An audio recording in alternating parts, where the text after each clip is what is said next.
we'll start with the top 3 seeds. They seem to be pretty safe, those top 3, but the order is kind of up in the air. How do you think that's going to pan out for the rest of the season? I'm going to give it to the Sixers, yeah, because they have no major injuries. Brooklyn, on the other hand, does have the Kevin Durant injury, which is still dealing with. He's only on a 24-minute restriction.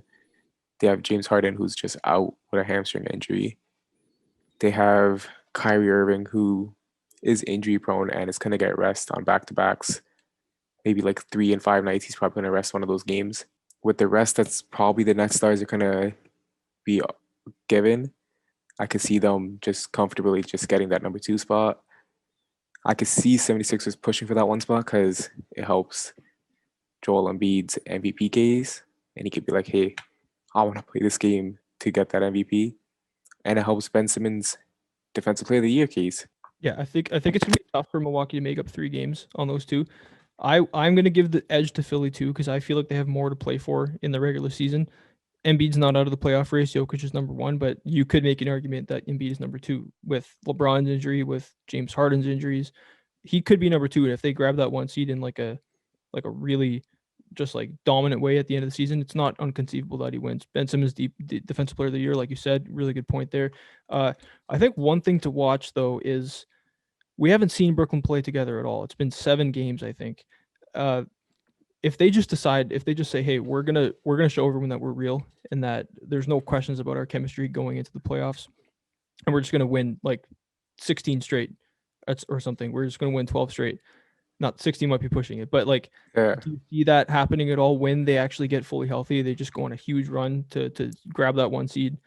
Not even about home court advantage, just like kind of proving that they're real because there are still people questioning their chemistry. I think we as like an NBA fan base overrate the first round kind of. I think the first round is that time to get the chemistry, experiment stuff, do whatever you want. And I think there's a clear pecking order with this trio. Like it's clearly established like, hey, Kevin Durant's 1, James Harden's 2, Kyrie Irving's 3. I don't know if Kyrie Irving knows that, but that's what we all think is a clear pecking order. If there is issues with that pecking order, we can see that come playoff time. Yeah. But if they all understand their roles, everything, they really don't need that much on-game time to get everything to mesh. I think they'll do it in the first round. They'll obviously have a couple more regular season games too. And I just think they don't care. Like, I think rest is more important. Need that hamstring to be 100% for James Harden.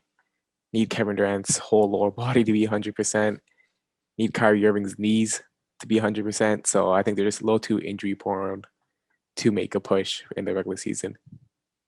Yeah, that's fair. It's as important as like establishing chemistry could be. It's more important to be fully healthy. Yeah. For the playoffs, and like you said, that's what the first round's for. Now I don't know how many games they're going to be playing in the first round. Most likely 4. Probably like 4. Yeah. But still, it's time to build chemistry. Thanks for watching.